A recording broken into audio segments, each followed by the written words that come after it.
Potash விலை 310 ரூபாய் இருந்தது 10 ஆண்டுகளுக்கு முன்பு, இன்னைக்கு 1700 ரூபாய். அது கிடைக்கிறதும் கிடையாது. யூரியா பார்த்தீங்கன்னா அது ஒரு விலை நிர்ணயம் இருக்கு, 266 ரூபாய் தான். அப்பயும் ஒரு 250 ரூபாய், இப்போ 266 ரூபாய். அதுக்கு அதை ஏற்ற முடியல. இதெல்லாம் ஏன் சொல்றேன்னா, இதை விவசாயிகள் இதை வைத்து அவர்கள் வாழ முடியாத ஒரு சூழல். அதை பற்றி முதலமைச்சர் ஸ்டாலின் அவர்களுக்கோ சரி, அவர்கள் சுத்தி இருக்கின்ற அமைச்சர் பெருமக்களுக்கோ சரி, ஆட்சியாளருக்கு எந்த கவலையும் எந்த அக்கறையும் கிடையாது. இதில் வெயில் அதிகம், வறட்சி வந்துச்சுன்னா மழை, வெள்ளம். இப்போ சமீபத்தில் வெள்ளம் வந்தது. வெள்ளம் வந்து எவ்வளோ கொடுத்தாங்க நிவாரணம்? எவ்வளோ கொடுத்தாங்க? ஒரு வீட்டுக்கு 2000 ரூபாய். அது வரல, அது திமுக காரங்களுக்கு போயிடுச்சு. சரி, 2000 ரூபாய் கொடுக்குறீங்களே, நான் கேட்கறது முதலமைச்சர் ஸ்டாலின் அவர்களே, சென்னையில் வெள்ளம் வந்தது. சென்னை மக்களுக்கு நீங்க எவ்வளவு கொடுக்குறீங்க? 6000 ரூபாய் கொடுக்குறீங்க ஒரு வீட்டுக்கு. தூத்துக்குடி, தென்காசியில் வெள்ளம் வந்தது. அங்க இருக்கின்ற மக்களுக்கு நீங்க ஒரு வீட்டுக்கு 6000 ரூபாய் கொடுக்குறீங்க. ஆனா கடலூர்ல வெள்ளம் வந்தது, விழுப்புரத்தில் வெள்ளம், கள்ளக்குறிச்சியில் வெள்ளம், திருவண்ணாமலையில் வெள்ளம் வந்ததுன்னா எவ்வளவு கொடுக்குறீங்க? 2000 ரூபாய். அப்போ என்ன, நாங்க என்ன பாவப்பட்ட மக்களா? கடலூர் மாவட்டத்திலேயோ திருவண்ணாமலை மாவட்டத்தில் விழுப்புரம் மாவட்டத்தில் வாழ்கின்ற மக்கள் பாவம் பண்ணிருக்கிறாங்களா? இல்ல சென்னையில் வாழ்கின்றவர்கள் எல்லாம் புண்ணியம் பண்ணிருக்காங்களா? என்ன பாகுபாடு இது? இது முதலமைச்சர் இதற்கு பதில் அளிக்க வேண்டும். இன்னொன்னு நிவாரணம் போய் சேர்களே, திமுக அரசால் தான் இங்க வெள்ளமே வந்தது. தென்பெண்ணையில விடிய கால 2:30 மணிக்கு முதலமைச்சருக்கு அன்புமணி சொல்றது புரிஞ்சாதானே பதிலளிக்க முடியும். புரியாம என்ன பதிலளிக்க முடியும்? அவர்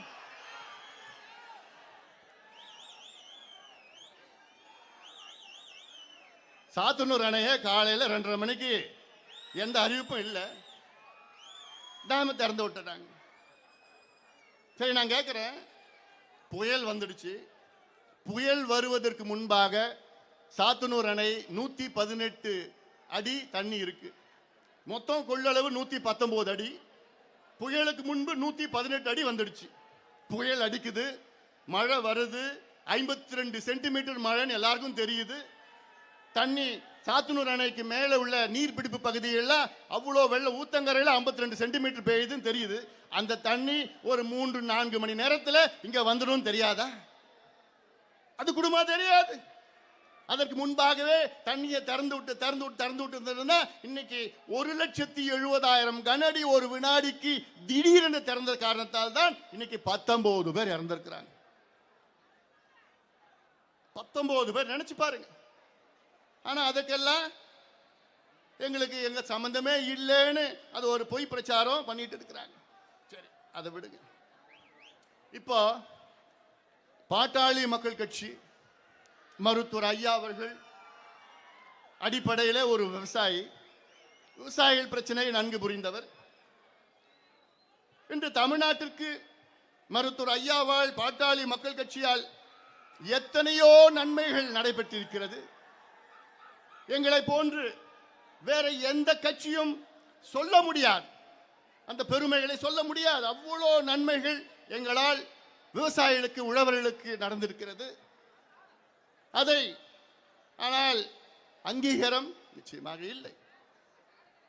இதுல ஒரு பட்டியல் இருக்கு என்கிட்ட. இது படிக்கணும்னா என்கிட்ட 1/2 மணி நேரம் ஆகும். ஆனா ஐயா பேசணும், இறுதியா பேசணும்.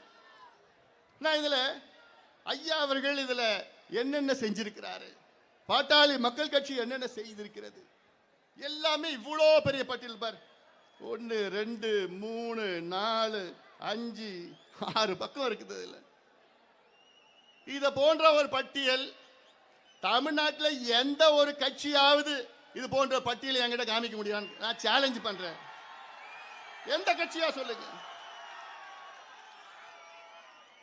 கும்முடி பூண்டியிலிருந்து கன்னியாகுமரி வரை ஒவ்வொரு பகுதியிலும், ஒவ்வொரு மாவட்டத்திலும் எங்கள் ஐயா அவர்கள் போராடி இருக்கின்றார். பாட்டாளி மக்கள் கட்சி போராடி இருக்கிறது. போராட்டம் ஏதோ பேருக்குன்னு கிடையாது. போராட்டம் செய்து வெற்றி பெற்றிருக்கின்றோம். திருவள்ளூர், அதாவது இப்ப இருக்கிற 38 மாவட்டம் இருக்கு.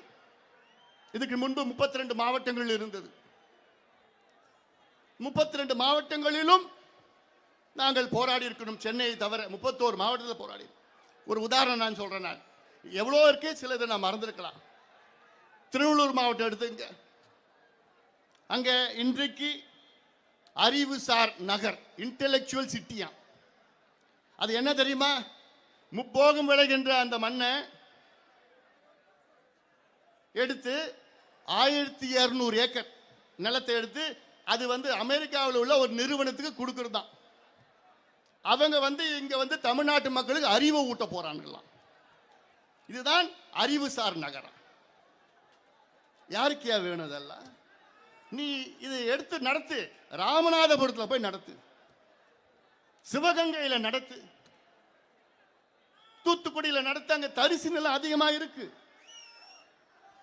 எங்க மண்ணில எங்க பூமியில உணவு அளிக்கின்ற அந்த மண்ணை அழித்து எங்களுக்கு தேவை கிடையாதியா? எங்களுக்கு தேவையில்லை. நான் தொடக்கத்தில் சொன்னேன்ல, 63 விழுக்காடு மக்கள் ஒரு பக்கம், விவசாயிகள் ஒரு பக்கம், 37 விழுக்காடு மக்கள் மறுபக்கம், முதலாளிகள் ஒரு பக்கம். திமுக அரசு இந்த 37 விழுக்காட்டில் உள்ள முதலாளிகள் பக்கம் இருக்கிறது. பாட்டாளி மக்கள் கட்சி இந்த 63 விழுக்காடு உழவர்கள் பக்கம் இருக்கிறது. ஆனால் நினைத்து பாருங்கள், ஆட்சி யார்கிட்ட இருக்கு? ஏமாற்றுகின்ற திமுக கிட்ட ஆட்சி இருக்கிறது. இதை உழவர்கள் புரிந்து கொள்ள வேண்டும், விவசாயிகள் புரிந்து கொள்ள வேண்டும். திருவள்ளூர் மாவட்டம், அங்கே கொசஸ்தலை ஆத்துல ஆந்திராவிலே தடுப்பணை கட்டுகின்ற திட்டம் இருந்தது. அதை போராட்டம் மூலமாக நாங்கள் தடுத்திருக்கின்றோம், நிறுத்தியிருக்கின்றோம் அந்த திட்டத்தை. செங்கல்பட்டு மாவட்டம், காஞ்சிபுரம் மாவட்டம், அங்கே ஒரு துணை நகரம் வரும் என்று அறிவித்தார்கள் திமுக முந்தைய ஆட்சியில். தன்னந்தனியா ஒருவர் அவரை தடுத்து நிறுத்தி 50,000 ஏக்கர் விளைநிலங்களை காப்பாற்றியது எங்களுடைய மருத்துவர் ஐயா அவர்கள் தானே. செய்யூரில் 2000 ஏக்கர் அனல் மின் நிலையம் அமைப்பதற்காக கையகப்படுத்த தயாராக இருந்தார்கள். ஆனால் அதையும் தடுத்து நிறுத்தியது பாட்டாளி மக்கள் கட்சியும் மருத்துவர் ஐயாவும் தான். ஸ்ரீபெரும்புத்தூரிலே 7000 ஏக்கரிலே ஒரு விமான நிலையம் வர இருந்தது. அதையும் போராட்டம் நடத்தின. ஆனால் இப்பொழுது பரந்தூரிலே வந்திருக்கிறது. பரந்தூரில் கூட விமான நிலையம் வரக்கூடாது. திருப்போரூர் பகுதியில் 5000 ஏக்கர் உப்பளம் நிலம் இருக்கிறது. அங்கே இந்த விமான நிலையம் அங்கே தான் வர வேண்டும். காரணம், திருப்போரூருக்கும் இப்ப இருக்கின்ற விமான நிலையத்திற்கும் இணைப்பு கிட்டத்தட்ட ஒரு 10-15 கிலோமீட்டர் தான். அந்த இணைச்சா அது சிறப்பாக இருக்கும். அதை விட்டு 5000 ஏக்கர் விளைநிலங்களை கையகப்படுத்தி சென்னையிலிருந்து 80-90 கிலோமீட்டர் தூரத்தில் ஒரு விமான நிலையம் என்றால் அது வெற்றி பெறாது. அந்த விமான நிலையம் ஏன்பா? ஏன் ஏய் அமைதியாரே உட்காருங்க, இடைஞ்சல் பண்ணாத, இடைஞ்சல் பண்ணார். அடுத்தது வேலூர் மாவட்டம். வேலூர் மாவட்டம் என்றால் தோல் பதனிடும் தொழிற்சாலைகள் நிறைந்த மாவட்டம். The most black district of India என்று பெயர் பெற்றது வேலூரில். அந்த மாவட்டத்தில் ஐயா அவர்கள் 1995 பாலாற்றை காப்போம் என்று ஒரு நீண்ட பயணம், 3 நாள் சைக்கிள் பயணம் நடத்தினார்கள். அதன் பிறகு எத்தனையோ போராட்டங்கள் நடத்தி உச்ச நீதிமன்றம் சென்று இந்த தோல் பதனிடும் தொழிற்சாலைகளை மூடியது பாட்டாளி மக்கள் கட்சி. எத்தனை பேருக்கு தெரியும்? அதே போன்று வேலூர் மாவட்டத்தில் பாலாற்றையும் தென்பெண்ணை ஆற்றையும் இணைக்க வேண்டும் என்று எத்தனையோ போராட்டங்கள் நடத்தி வருகின்றோம். ஆனால் அந்த மாவட்டத்தில் தான் அமைச்சர் இருக்கிறார், நீர்வளத்துறை அமைச்சர் இருக்கிறார். அவரை கேட்டா அப்படின்னு சொல்றாரு. அப்படின்னு அர்த்தம், நிறைய அர்த்தம் இருக்குது அதுல. அதே போன்று திருவண்ணாமலை மாவட்டத்தில் நந்தன் கால்வாய் திட்டம், இந்த நந்தன் கால்வாய் திட்டம் அமைக்க வேண்டும் என்று 45 ஆண்டு கால மக்களுடைய கோரிக்கை, 45 ஆண்டு கால கோரிக்கை. இந்த கோரிக்கையை ஒவ்வொருவரும் ஆட்சிக்கு வந்து நந்தன் கால்வாய், நந்தன் கால்வாய், நந்தன் கால்வாய் என்று சொல்லிக் கொண்டிருப்பார்கள். ஆனால் ஒருவரும் அதை நடத்தியது கிடையாது, அமைத்தது கிடையாது.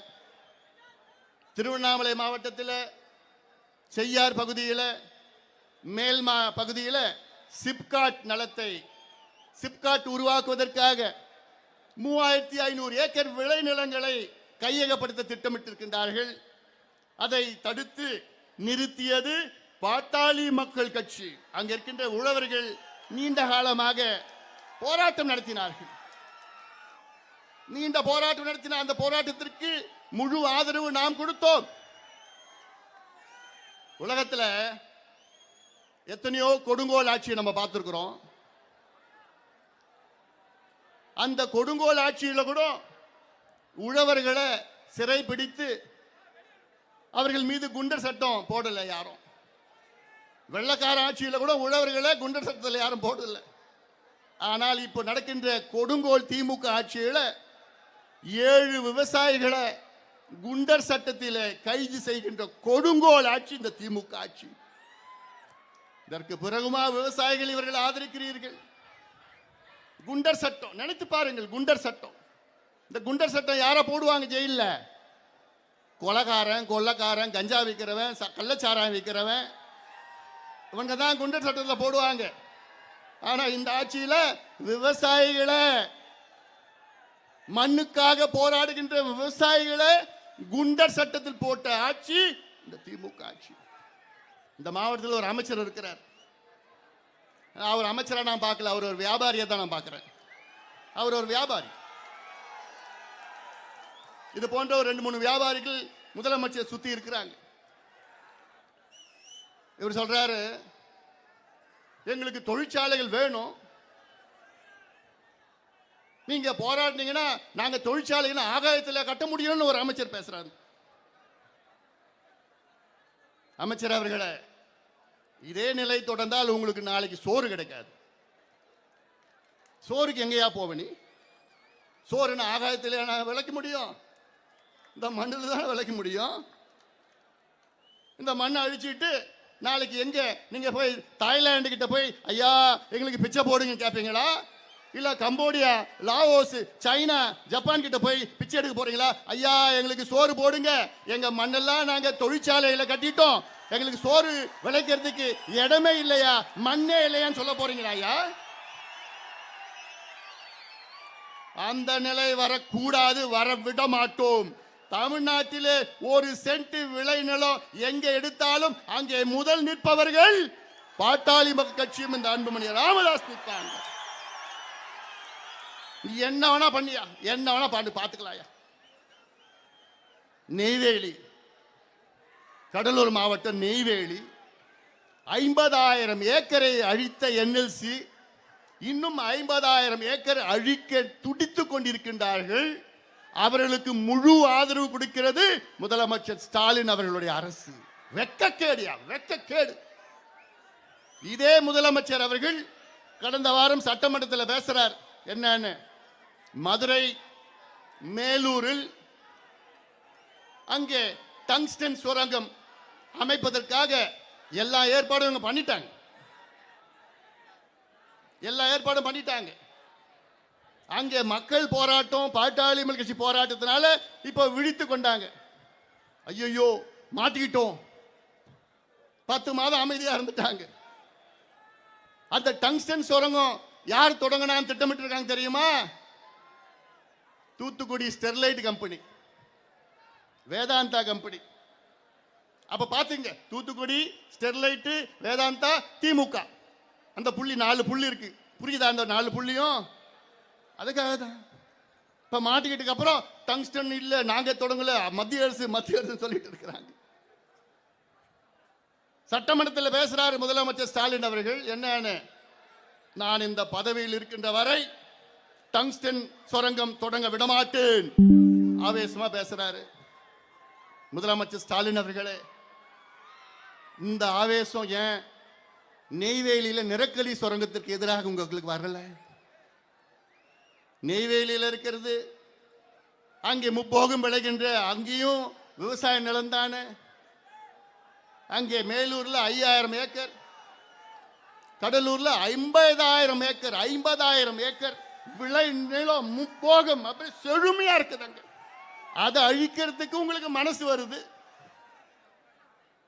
அப்ப என்ன இந்த இரட்டை நிலைப்பாடு, என்ன பாகுபாடு உங்களுக்கு? கடலூர் மக்கள் தான் பாவம் பண்ணிட்டாங்க, மதுரை மக்கள் என்ன? நிச்சயமா டங்ஸ்டன் சுரங்கம் வரக்கூடாது, அங்க வர விட மாட்டோம். நானும் அங்க போறேன், 26ஆம் தேதி நானும் அங்க போய் போராடுறேன். அதே போன்றுதான் இங்க கடலூர்லயும் அதே நிலை தானே. டங்ஸ்டன் சுரங்கம் வேண்டாம், நிலக்கரி சுரங்கம் வேணுமா? என்ன நிலைப்பாடு அப்போ? ஏன்னா இது வட தமிழ்நாடு, இந்த மக்கள் அப்படிதான் எப்படியா ஓட்டு போட்டுடுவாங்க, அந்த மெதப்புல இருக்கிறாங்க. அது தெரிய போது அடுத்த தேர்தல் தெரியும், காத்துட்டு இருக்கிறாங்க. சாதாரண கோபம் கிடையாது, மிகுந்த கோபத்தில் இருக்கிறாங்க மக்கள். நான் சொல்றேன். இதே போன்றுதான் தமிழ்நாட்டில் அடுத்தது சேலம் மாவட்டம் எடுத்துக்கிட்டீங்கன்னா மேட்டூர் காவிரி உபரிநீர் திட்டம், தருமபுரி காவிரி உபரிநீர் திட்டம். இது சொல்லணும்னு அவசியமே. எத்தனையோ நடைபயணம், போராட்டம், ஆர்ப்பாட்டம், கருத்து கேட்கிற கூட்டம், கடையடைப்பு, 10 லட்சம் கையெழுத்திய என்னென்னமோ நடத்தணும். கிருஷ்ணகிரி மாவட்டத்தில் படேதலா திட்டம், இதை நிறைவேற்ற வேண்டும் என, அத்திக்கடவு அவிநாசி திட்டம் நிறைவேற்ற வேண்டும் என எத்தனையோ 3 முறை ஐயா அவர்கள் அங்கே சென்று 3 முறை ஐயாவே போராடி இருக்கின்றார். நான் 3 முறை போயிருக்கின்றேன். ஒவ்வொரு பகுதிக்கும் சென்றிருக்கிறேன். நொய்யல் ஆற்றை பாதுகாப்போம் என்று. இப்படி ஒவ்வொரு பகுதியும் காவிரி டெல்டா பகுதியை வேளாண் மண்டலமாக ஆக்க வேண்டும் என்று யோசனை சொன்னது யாரு? எங்களுடைய மருத்துவர் ஐயா அவர்கள் தான். இன்று நடைபெற்றிருக்கிறது. 5 ஆண்டு காலத்திலே இதை நாங்கள் சாதனை படித்திருக்கோம். 5 ஆண்டு காலம் தான். 2015 முடிவு பண்ணோம், முதலாக நாங்கள் சொன்னோம், 2020 நடந்தது. இதுதான் பாட்டாளி மகிழ்ச்சி, இதுதான் ஐயா நடத்தியது. அதிமுக கையெழுத்து போட்டிருக்கலாம், ஆனால் போராடி பெற்றது மருத்துவர் ஐயாவும் பாட்டாளி மக்கள் கட்சியும் தான். அது நெடுவாசல் பிரச்சனையா இருந்தாலும் சரி, கதிராமங்கலம் பிரச்சனையா இருந்தாலும் சரி, இப்படி ஒவ்வொரு பகுதியிலும் ஒவ்வொரு பிரச்சனை, டைட்டேனியம் ஆலை பிரச்சனையா இருந்தாலும் சரி, கூடன்குளம் பிரச்சனையா இருந்தாலும் சரி, ஒவ்வொரு பகுதியிலும் தமிழ்நாட்டிலே அங்கே சென்று போராடி வென்றது மருத்துவர் ஐயாவும் பாட்டாளி மக்கள் கட்சியும் தான். தமிழ்நாட்டில் உள்ள அத்துணை ஆறுகளுக்கும் நான் சென்றிருக்கின்றேன். தாமிரபரணியை காப்போம் என்று 2 நாள் நடைபயணம் மேற்கொண்டேன். பாபநாசத்திலிருந்து புன்னக்காயல் வரைக்கும் 2 நாள் நடந்து போய் ஊரா போய் அங்கே துண்டு பிரச்சனை கொடுத்தேன். வைகை ஆற்றை காப்போம் என்று வெள்ளிமலை மேகமலை அடிவாரத்திலிருந்து ஆர்எஸ் மங்கலம் ஏரி வரைக்கும் 2 நாள் நடைபயணம் நான் மேற்கொண்டேன். ஊரா போய் துண்டு பிரச்சனை விழிப்புணர்வு ஏற்படுத்தினேன். அதே ஆர்எஸ் மங்கலம் ஏரிய 1995 எங்களுடைய மருத்துவர் ஐயா அவர்கள் அந்த ஏரியில 2 நாள் தங்கி அந்த ஏரியை தூர்வாரி இருக்கின்றார். எப்போ? 1995. காவிரி ஆற்றை காப்போம் என்று பில்லிகுண்டிலிருந்து பூம்புகார் வரைக்கும் 3 நாள் நடைபயணம் மேற்கொண்ட 3 நாள் ஒவ்வொரு ஊரா ஒவ்வொரு பகுதியா சென்று வாருங்கள் விவசாயிகளே, வாருங்கள் இளைஞர்களே, நம்ம ஆற்றை காப்பாற்றணும், காவிரி தாயை காப்பாற்ற வேண்டும் என்று, பாலாற்றை காப்பாற்ற வேண்டும் என்று ஆந்திரா எல்லையிலே புல்லூரிலிருந்து சதுரங்கப்பட்டினம் கல்பாக்கத்தில் 2 நாள் நடைபயணத்தை மேற்கொண்டேன். நான் கொசத்தலை ஆற்றை காப்பாற்ற வேண்டும் என்று போராட்டம் ஆர்கேபேட்டை திருத்தணியிலே மாபெரும் போராட்டத்தை நடத்திய பிறகுதான் அந்த ஆற்று காப்பாற்றப்பட்டது. அத்திக்கடவு அவிநாசி திட்டம் அதை நிறைவேற்ற வேண்டும் என்று 2 நாட்கள் அத்திக்கடவிலிருந்து குன்னத்தூர் வரைக்கும் 2 நாள் நடைபயணம் மேற்கொண்டேன். நான் இப்படி தமிழ்நாட்டுள்ள அத்துணை ஆறுகளுக்கும் சென்று எப்படியாவது காப்பாற்றணும் என்ற ஆதங்கம் எங்களுக்கு மட்டும்தான் இருக்கிறது. வேற யாருக்காவது இருக்கா? நொய்யல் ஆற்றை காப்பாற்ற வேண்டும் என்று கருத்தரங்கம் போட்டு மிகப்பெரிய ஒரு விழிப்புணர்வை ஏற்படுத்தினோம். இதே போன்று தமிழ்நாட்டில் நீர்ப்பாசன திட்டங்கள் அத்திக்கடவு, அவிநாசி இப்ப இன்னும் நடைமுறையில் சரியில்லா இல்லை. மேட்டூர் உபரிநீர் திட்டம், தருமபுரி உபரிநீர் திட்டம், வடேதலா திட்டம், நந்தன் கால்வாய் திட்டம், பாலார் தென்பெண்ணை இணைப்பு திட்டம், நல்லார் பாம்பார் திட்டம், பாண்டியார் புன்னம்புழா திட்டம்,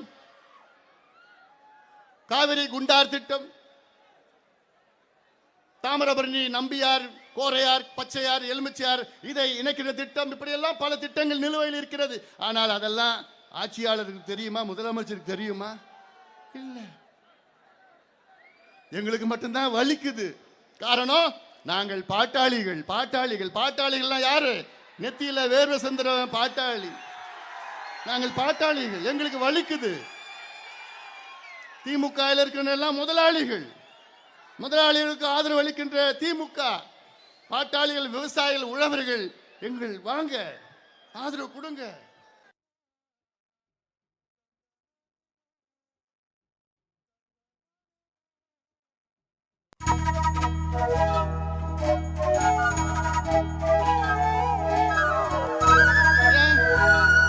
அதை சேமிப்பதற்கு கிடங்குகள் கிடையாது, அதை மதிப்பு கூட்டுவதற்கு வசதிகள் கிடையாது, அதை சந்தைப்படுத்துவதற்கு ஏற்பாடு அரசு செய்யவில்லை. ஆனால் எங்களுக்கு வாய்ப்பு கொடுங்கள். ஒன்று, நீங்கள் உங்களுடைய விளைச்சலுக்கு விலை நிர்ணயம் செய்ய வேண்டும். அது இப்பொழுது 22 வகையான விளைச்சலுக்கு தான் மத்திய அரசு விலை நிர்ணயம் செய்திருக்கின்றார்கள். எங்களை பொறுத்த வரைக்கும் காய்கள், கனிகள் எல்லா விளைச்சலுக்கும் விலை நிர்ணயம் செய்யுங்கள். அடுத்தது, அதை சேமிப்பதற்கு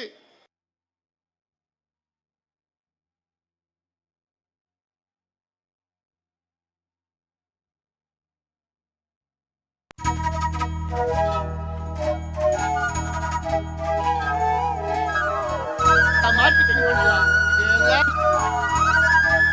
சிறப்பு வேளாண் பொருளாதார மண்டலங்கள், தமிழ்நாடு முழுவதும் சிறப்பு வேளாண் பொருளாதார மண்டலங்கள் அமைத்து இதையெல்லாம் விளைபொருள்களை விவசாயியிடம் பெற்று குறைந்தபட்ச விலை நிர்ணயம் செய்து விவசாயிகள் வாழ்விலே ஒளியேற்றலாம்.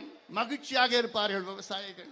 இதைத்தான் செய்ய வேண்டும் என்று எங்களோட நோக்கம். மீண்டும் சொல்கின்றேன், இந்த 45 தீர்மானங்கள்ல தமிழக அரசு உடனடியாக விலை நிர்ணயம் ஆணையத்தை உருவாக்க வேண்டும்.